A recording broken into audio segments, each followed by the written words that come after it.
भारत माता की। राज्यसभा के माननीय सांसद, भारतीय जनता पार्टी के प्रदेश महामंत्री आदरणीय प्रोफेसर सिकंदर कुमार जी,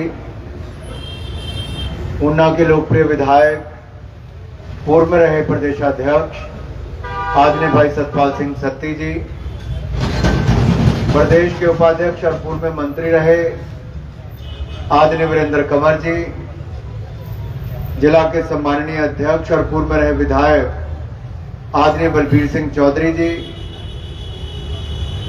हमारे पूर्व में रहे विधायक और प्रदेश के सचिव आदरणीय राजेश ठाकुर जी, पूर्व में रहे विधायक चैतन्य शर्मा जी, देवेंद्र भुट्टो जी, हमारे जिला के माननीय महामंत्री श्याम मेनाज जी, राजकुमार पठानिया जी, Himachal Pradesh state industrial development corporation के पूर्व में रहे वाइस चेयरमैन श्री राम कुमार जी, पूर्व में रहे जिला के अध्यक्ष आदरणीय बलबीर बग्गा जी, आदरणीय मनोहर लाल जी, प्रदेश कार्य समिति के सदस्य एडवोकेट रामेश चौधरी जी, पार्टी के सभी चुने हुए प्रतिनिधि, पार्टी के सभी पदाधिकारी, मोर्चों प्रकोष्ठों के सभी माननीय अध्यक्ष एवं सदस्य, सबसे पहले तो मैं माननीय प्रधानमंत्री जी का मेरे हिमाचल प्रदेश के लिए और विशेष तौर पर हमीरपुर संसदीय क्षेत्र के लिए, हिमाचल के लिए 4 और उन 4 में से हमीरपुर संसदीय क्षेत्र के लिए 3 केंद्रीय विद्यालय मंजूर करने पर बहुत बहुत उनका आभार प्रकट करता हूं। साथियों, जिला ऊना में मैंने पहले हरोली विधानसभा क्षेत्र के स्लो में और कुटलैड विधानसभा क्षेत्र के बंगाना में ये 2 केंद्रीय विद्यालय पहले ही मंजूर करवा दिए थे, जिनके काम बहुत तेजी के साथ चल भी रहे थे। स्लो का बनकर तैयार हो गया, बंगाना का भी लगभग बनकर तैयार है, जहां एक और इन पर लगभग 30-30 करोड़ रुपए से ज्यादा खर्च हुए। वहीं पर देश में अगर 85 नए केंद्रीय विद्यालय मंजूर हुए तो आप देखिए 550 संसदीय क्षेत्रों में कुल 85 अगर मंजूर हुए तो उसमें से भी 3 हमारे हमीरपुर संसदीय क्षेत्र को मंजूर हुए। ये प्रधानमंत्री जी का आशीर्वाद जो हिमाचल प्रदेश के लिए, इसका लाभ हम सबको मिल रहा है। मैं देख रहा था मेरे पूर्व के वक्ताओं ने अलग अलग विषयों पर कांग्रेस की राज्य की सरकार को घेरा, और आज केवल भारतीय जनता पार्टी ने जन जन की जुबान पर अगर एक ही बात आती है कि सबसे भ्रष्ट, निकम्मी सरकार अगर कोई हिमाचल के पिछले 7 दशकों में आई होगी तो ये सरकार इतनी निकम्मी सरकार आई। लेकिन इस सरकार पर बयान देने से पहले मैं कुछ बातें, अगर भारतीय जनता पार्टी ने क्या दिया है, क्योंकि कोसने का हक तो हमें तब है जब हम एक बार जनता को यह भी याद करवाएं कि भाजपा ने क्या दिया और कांग्रेस ने क्या छीना है। पिछले 5 सालों में माननीय जयराम ठाकुर जी ने हिमाचल प्रदेश को जो प्रोजेक्ट दिए, राज्य की सरकार ने उनको पूरा तो क्या करवाना था, आते ही निर्णय ये लिया कि उन सारे प्रोजेक्टों को रद्द कर दिया गया।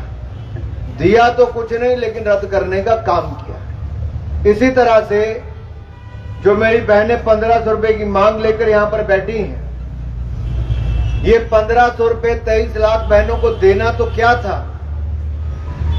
उल्टा जो मिलता था 1150 रुपया ये भारतीय जनता पार्टी की सरकार देती रही। वो 2,37,000 बहनों को 1150 रुपया हमारी सरकार देती रही। इन्होंने केवल उसी को बढ़ाकर 1500 रुपए किया 23 लाख महिलाओं को जो देना था उनको नहीं दिया है। इसी तरह से ही हमारे किसानों को कहा था कि 2 रुपए किलो गोबर और 100 रुपए लीटर दूध खरीदेंगे, लेकिन वो भी किसी किसान से नहीं खरीदा गया। नौजवानों को कहा था 5 लाख सरकारी नौकरियां देंगे। 5 लाख तो छोड़ो, आज नौकरी तो दूर की बात, जो सरकारी नौकरी वाले हैं उनको तनख्वाह भी समय पर नहीं मिलती, पेंशन में भी देरी होती है। एक नई टेंशन इन्होंने खड़ी कर दी है। साथियों, नई नौकरियां तो दूर, जो कोविड के समय डॉक्टर लगे थे उनको भी बाहर का रास्ता दिखा दिया। जो इंटर्नशिप करने आए थे आज उनको भी तनख्वाह नहीं मिलती है, आज उनको भी 4-4 महीने इंतजार करना पड़ता है। कोई ऐसा क्षेत्र नहीं जहां पर इस राज्य की सरकार ने हिमाचल की बदनामी करने में कोई कसर ना छोड़ी। पूरे देश भर में फजीयत हिमाचल के कारण हो रही, हिमाचल की सरकार के कारण हो रही है। और एक कांग्रेस की सरकार के कारनामे इतने काले हैं कि पूरे हिमाचल के नाम पर कालक फेरने का काम कर रहे हैं। आप कल्पना कीजिए, जग हिसाई हिमाचल बन गया है। कभी किसी ने सोचा नहीं था कि राशन के दाम तो बढ़ा दिए, बिजली पर भी सरचार्ज लगा दिया, सेस लगा दिया, दूध का सेस, पर्यावरण का सेस लगा दिया, इंडस्ट्री वालों के दाम बढ़ा दिए, पानी पर सरचार्ज लगा दिया। अरे बिजली पर भी, पानी पर भी, राशन पर भी आपने दाम बढ़ा दिए। पेट्रोल डीजल पर भी आपने वैट बढ़ा दिया, एक नहीं 2-2 बार बढ़ा दिया। जनता की जेब से पैसा निकालने का काम किया, जनता पर बोझ बनाया। अगर खाने पीने पर तो दाम बढ़ा दिए, अगर निकालने जाओ तो टॉयलेट टैक्स भी लगाने का काम कर दिया। फजीयत जब पूरे देश भर में हुई, हरियाणा के चुनाव में प्रियंका गांधी, राहुल गांधी को आपको कहकर वो टैक्स वापस लेना पड़ा। और यही नहीं, महाराष्ट्र के चुनाव में भी हिमाचल की सरकार के कारण और हरियाणा में भी, इन दोनों राज्यों में जहां एक और भारतीय जनता पार्टी की सरकार के अपने काम के कारण वोट मिला, वहीं राहुल गांधी जी के खटाखट के मॉडल को खटारा मॉडल घोषित कर दिया गया। और वहां के राज्यों ने भी कहा कि हिमाचल की जनता तो ठगी गई, अब हरियाणा और महाराष्ट्र नहीं ठगा जाएगा, और वहां पर कमल का फूल खिला है। मैं बधाई देता हूं हिमाचल की भारतीय जनता पार्टी के कार्यकर्ताओं को कि आपने कांग्रेस की सरकार को घेरा है, इनके चेहरे को बेनकाब किया है। यहां के मीडिया ने जो जनता पर सुक्खू जी की सरकार ने कहर बरपाया है, आपने देश की जनता को बताया कि कैसे कांग्रेस की गारंटियां उतनी फेल और उतनी झूठी हुई जितनी कांग्रेस झूठी और फेल है। मेरे साथियों, आप सोचिए, इनका 1 साल हुआ, उस समय भी कांग्रेस के दिग्गज नेता आए लेकिन इनके समारोह में शामिल नहीं हुए। दिवाली के समय भी प्रियंका गांधी जी, सोनिया गांधी जी आई, लेकिन हिमाचल के मुख्यमंत्री से मिलने का काम नहीं किया। ये झूठी गारंटियां देकर चले गए, लेकिन अब पूरा करने का काम कोई नहीं कर रहा है। माननीय सतपाल सिंह सत्ती जी ने बताया, अरे गारंटी पूरी करना तो दूर की बात, यहां पर तो उगराही करने का पूरा काम चल रहा है। अरे इससे बड़े शर्म की बात क्या होगी? अगर जो विधायक चुने नहीं गए, लेकिन दुकान चलाने का पूरा काम, पूरा ठेका उनको दे दिया गया है। आपने अपने मित्रों को दुकान खोलने का काम दे दिया है, और ऐसे मित्र ही आपकी लंका डुबाने का काम करेंगे। सुक्खू जी, जो आपने बाकी हिमाचल के क्रशर तो बंद कर दिए, लेकिन जिसके ऊपर ईडी की रेड होती है, वो मुख्यमंत्री की गाड़ी में पिछली सीट पर मुख्यमंत्री के साथ बैठकर गाड़ी से निकलता है। आप सोचिए, आधा घंटा पहले मुख्यमंत्री जी ने बयान दिया कि मैं इनको नहीं जानता कौन है, हमीरपुर का कोई भी हो सकता है। आप जानते नहीं, लेकिन आपकी गाड़ी की पिछली सीट में आधे घंटे में प्रकट हो जाते हैं। ये रिश्ता क्या कहलाता है सुक्खू जी? क्या है रिश्ता? ये जो ट्रक आते हैं, टिप्पर आते हैं, खड्डों में जेसीबी चलती है। आखिर ये खनन माफिया से काला धन किसके खाते में जाता है, कौन कमाई करता है? और मैं तो कहता हूं सत्यजित दिशा कमेटी की मीटिंग में बड़ी गंभीरता के साथ इन विषयों को उठाना चाहिए, ताकि माइनिंग ऑफिसर हो, पुलिस अधिकारी हो या डिस्ट्रिक्ट के हमारे डिस्ट्रिक्ट कमिश्नर हो, डिप्टी कमिश्नर हो, इन सबको इन बातों का जवाब देना चाहिए कि आखिरकार खनन माफिया और ये ड्रग्स माफिया इतनी अपने यहां पर कैसे कमाई कर रहा है, किसका संरक्षण इनको मिल रहा है, कौन लोग सरकार में बैठकर ऐसे अधिकारियों को संरक्षण दे रहे हैं जिनके नाकों तले हिमाचल का खजाना लुट रहा है। एक और कालाबाजारी चल रही है, टैक्स बढ़ रहे हैं, उसके बावजूद भी हिमाचल पर 97,000 करोड़ रुपए का कर्जा चढ़ गया है। और अगर 3 साल ये सरकार रह गई तो हिमाचल पर कुल कर्जा 1.5 लाख करोड़ से ज्यादा होगा। हिमाचल कर्जे ही हो जाएगा, कोई भी पार्टी आएगी सरकार नहीं चला पाएगी। आप सोचिए अगर 1.5 लाख का कर्जा होगा तो क्या हिमाचल चल पाएगा? अरे हम तो केंद्र से प्रोजेक्ट ला रहे हैं, हमने तो पीजीआई भी लेकर आए, यहां से ऊना से लेकर भोटा की सड़क भी हमारी भारतीय जनता पार्टी की देन है, यहां से लेकर अंब की सड़क भी हमारी देन है, और जलंधर से होशियारपुर नदौन की सड़क भारतीय जनता पार्टी की देन है। और यही नहीं, आज जिस वंदे भारत में बैठकर आए ये भी वंदे भारत भारतीय जनता पार्टी की ही देन है। और साथियों, आज अगर ऊना का रेलवे स्टेशन आदर्श बनने जा रहा है, अगर हमारा अंब का स्टेशन आदर्श बनने जा रहा है, और इसी तरह से ही हमारी जो 40 सालों से रेलवे लाइन पूरे नहीं हुई, आज वो रेलवे लाइन का पूरा काम नंगल, ऊना और दौलतपुर चौक तक हमने पूरा करवा दिया, और तलवाड़ा का काम भी आगे शुरू करवा दिया। तो ये भी भारतीय जनता पार्टी की देन है मेरे साथियों। यही नहीं, आज अगर 1700 करोड़ रुपए का एम्स अस्पताल, जहां पूरे हिमाचल प्रदेश के आज मरीज वहां पर जाने का काम कर रहे हैं, तो भारतीय जनता पार्टी की देन है। और 2 मेडिकल कॉलेज हमीरपुर और बिलासपुर में खुलवा दिए, ट्रिपल आईटी ऊना तो एनआईटी हमीरपुर में खुलवाया, और सेंट्रल यूनिवर्सिटी देरा में खुलवाई, तो यह भी भारतीय जनता पार्टी की ही देन है। 4 केंद्रीय विद्यालय, देश के किसी जिले में चले जाओ, किसी जिले में 4 केंद्रीय विद्यालय एक जिले में नहीं है। अगर वो जिला पूरे देश में कोई एक जिला ऐसा है तो ऊना जिला हमारा आज बन गया है। 4 केंद्रीय विद्यालय और 5वां नवोदय विद्यालय ऊना सदर में है। साथियों, सब किसके कारण है? ये विकास करने वाली भारतीय जनता पार्टी के कारण। आज 4 लेन हाईवे हमने कीरतपुर से लेकर बिलासपुर और मनाली तक बनाने का काम किया। मैं कुछ दिन पहले ऊना से जब गया तो मैंने जलंधर में जाकर एमएसएमई का एक कार्यक्रम लघु उद्योग भारती का किया। उस दिन मैं जलंधर से कुल्लू एक कार्यक्रम करने गया। मैं दिल्ली से ऊना आया, ऊना से जलंधर गया, जलंधर से मैं कुल्लू गया, और कुल्लू से मैं वापस रात को दिल्ली गया। कितना टाइम लगा होगा?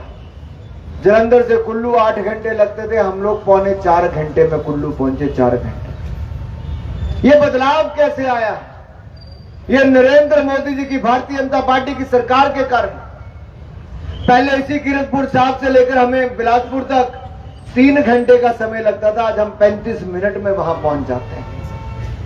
आप कल्पना कीजिए, जो हम शिमला से लेकर बिलासपुर, हमीरपुर, धर्मशाला का 4 लेन हाईवे बना रहे हैं। इस हाईवे बनने के बाद धर्मशाला शिमला का रास्ता जो 6 घंटे का रास्ता है, वो मात्र 3.5 घंटे का रास्ता रह जाएगा।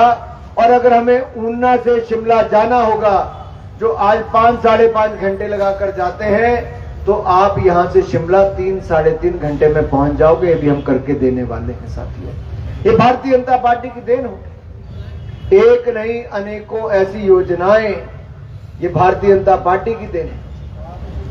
लेकिन अगर हम यहीं पर देखें हिमाचल में, तो एक के बाद दूसरा ऐसा कांड हुआ है जिसके कारण हिमाचल को शर्मसार होना पड़ा। हिमाचल के लिए पनबिजली परियोजनाएं एक बहुत बड़ी योगदान है। जो भारतीय जनता पार्टी की देन है, प्रेम कुमार धूमल जी की सरकार की देन है। हमने तो बिजली परियोजनाएं लेकर आए, लेकिन अब की कांग्रेस की सरकार ने पानी पर भी सेस लगाने का काम किया, जो कोर्ट से जाके स्टे लेना पड़ा, नहीं तो उस इंडस्ट्री का पलायन भी हो जाता। दूसरा, अटल बिहारी वाजपेयी जी से धूमल जी औद्योगिक पैकेज लेकर आए थे। ये जो संसारपुर टेरेस से लेकर गगरेट, ऊना, टालीवाल, बद्दी, नालागढ़, कालाअम, पांवटा साहब, बिलासपुर, जितनी इंडस्ट्री लगी 4 लाख से ज्यादा लोगों को रोजगार मिला। ये प्रेम कुमार धूमल और अटल बिहारी वाजपेयी जी की देन है, जिनके कारण इंडस्ट्री यहां पर आई। आप याद करिए, कांग्रेस की सरकार थी, इन्होंने पैकेज, केंद्र और प्रदेश में कांग्रेस की सरकारें थी, इन्होंने हिमाचल प्रदेश का औद्योगिक पैकेज खत्म कर दिया था। जो 10 साल के लिए था, इन्होंने चौथे साल आकर उसको खत्म कर दिया। हम विपक्ष थे, हमने आंदोलन किया विपक्ष में रहकर और मजबूर किया इनको चालू करने के लिए। केंद्र में कांग्रेस की सरकार आई, प्रदेश में कांग्रेस की सरकार आई, इन्होंने हिमाचल प्रदेश का विशेष राज्य का दर्जा खत्म कर दिया था। जब मोदी जी की सरकार केंद्र में आई, भारतीय जनता पार्टी की सरकार आई, तो मोदी जी ने हिमाचल का विशेष राज्य का दर्जा फिर वापस दिया। ये भारतीय जनता पार्टी की देन है। कांग्रेस ने हिमाचल को कभी कुछ नहीं दिया, केवल लेने का काम किया मेरे भाई और बहनों, और आज भी ये लेने का ही काम कर रहे हैं। केंद्र में मोदी जी की सरकार आई, पेट्रोल डीजल के दाम 3 बार कम किए, लेकिन प्रदेश में कांग्रेस की सरकार आई, इन्होंने 2 बार दाम बढ़ा दिए। हमारी हिमाचल में जयराम जी की सरकार थी, हमने 2 बार दाम कम किए थे। मेरा आप सबसे निवेदन है, एक बार गहराई से अंदर झांक कर देखिए, एक के बाद दूसरा उदाहरण मिलेगा। हमने होम स्टे स्कीम चलाई कि घरों वालों को भी कमाई के साधन मिले, प्रेम कुमार धूमल जी ने शुरू की, भारतीय जनता पार्टी की सरकार ने। और कांग्रेस ने नौबत खड़ा कर दी कि Himachal Pradesh tourism development corporation के जो होटल है, आज वो बेचने की बात हो रही है। 18 होटल्स को हिमाचल भवन की कुर्की करने की नौबत आ गई। 68 करोड़ रुपया हिमाचल की सरकार नहीं दे पाई। यह हिमाचल के लिए कितनी लानत वाली बात है। आखिरकार ये स्थिति ये क्यों पैदा हुई? क्योंकि एक निकम्मी, निठल्ली सरकार हिमाचल प्रदेश में आई है। साथियों, ऐसी नौबत आ गई कि आज इनके कुशासन के कारण, अव्यवस्था के कारण, दुर्व्यवहार के कारण आज पूरे हिंदुस्तान में हिमाचल प्रदेश की जगहसाई हो रही है। मैं पूछता हूं, कहां हो प्रियंका जी, कहां हो राहुल जी? ये जो बड़े बड़े वायदे करके गए थे मेरे नौजवान भाई और बहनों से कि 5 लाख सरकारी नौकरियां देंगे, आज नौबत ये आ गई है कि इंटर्न वालों को भी पैसा नहीं मिलता, पेंशन वालों को पेंशन नहीं मिलती, नौकरी वालों को इंतजार करना पड़ता है और डीए लेने के लिए दर दर आपको भटकना पड़ता है। कितना और रुलाओगे, कितना और सताओगे, कितने चक्कर और कटवाओगे और कब तक जगहसाई करवाओगे? ये सुख नहीं, ये दुख भरा वातावरण आपने बना कर दिया है। ये मित्रों की मौज है, मित्रों के पास बड़ी बड़ी गाड़ियां हैं। आपने असंवैधानिक तरीके से चीफ पार्लियामेंट्री सेक्रेटरी बना दिए, कोर्ट में भी आपको लताड़ लगाई गई, नियुक्ति को असंवैधानिक ठहराया गया। आखिरकार इनके ऊपर जो करोड़ों रुपए खर्च किए गए वो जनता के विकास पर खर्च किए जा सकते, जनता की मदद के लिए खर्च किए जा सकते थे। ऐसी कौन सी मजबूरी थी आपकी? ये 680 करोड़ रुपए स्टार्टअप फंड के लिए आपने युवाओं के लिए देना था, क्यों नहीं दिया?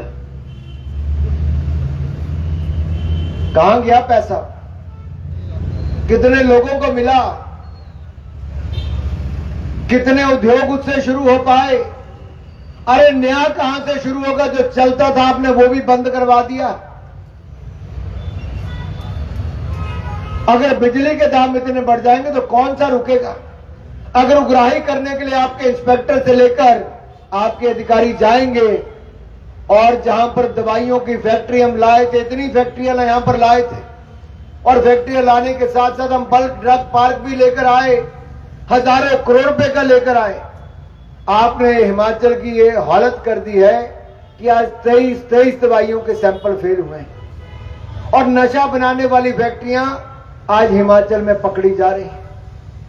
आपकी सरकार क्या कर रही है?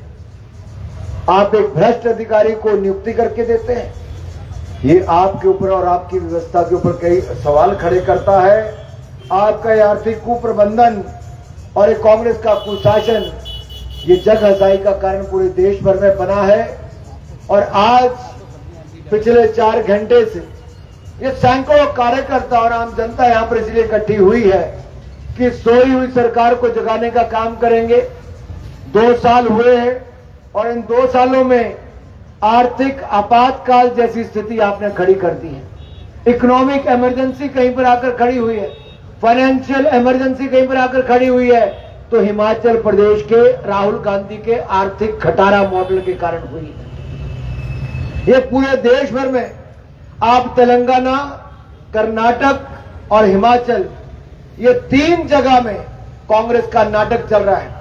हिमाचल, तेलंगाना और कर्नाटक में हिमाचल का नाटक, कांग्रेस का नाटक चल रहा है, जहां राहुल गांधी का खटारा मॉडल पूरी तरह से फेल हो गया है। ये खटाखट नहीं, खटारा मॉडल है। ये पूरी तरह से फेल हो गया है। कर्जे में सरकारें डूब चुकी हैं। इसलिए साथियों, मैं आप सबसे निवेदन करने आया हूं, जहां जहां जनता के बीच में बैठोगे, दुकानों पे बैठो, चाहे रेस्टोरेंट में बैठो, दफ्तरों में बैठो, शादी ब्याह में बैठो, सोशल मीडिया में चर्चा करो, सारी जनता को जागरूक करो कि हिमाचल को कर्जा कर दिया, कर्जा में डुबो दिया है, आर्थिक आपातकाल लगा दिया है। और यही नहीं, ये दिशाहीन, असंवेदनशील सरकार और निकम्मी सरकार के कारण आज हिमाचल जगहिसाई का पात्र बना है। हम सबको इस भ्रष्ट और निकम्मी सरकार से मुक्ति दिलानी है। आप सब जुड़े, मैं आप सबका बहुत बहुत आभार प्रकट करता हूं और आशा करता हूं इस आंदोलन में आप और तीव्रता लाएंगे और गति लाएंगे। और आक्रोश जो जनता का है वो हम कार्यकर्ता को ही सड़क पे लाना होगा। आप सब आए। मैं भारतीय जनता पार्टी के सभी कार्यकर्ताओं का हृदय की गहराइयों से बहुत बहुत आभार प्रकट करता हूं इस कार्यक्रम को सफल बनाने के लिए। और मीडिया के मित्रों से जनता की आवाज को समाचार पत्र और चैनलों के माध्यम से और आपके पोर्टल के माध्यम से जन जन तक पहुंचाने का काम किया, इसके लिए मैं आपको बहुत बहुत बधाई और साधुवाद देता हूं। बोले भारत माता की।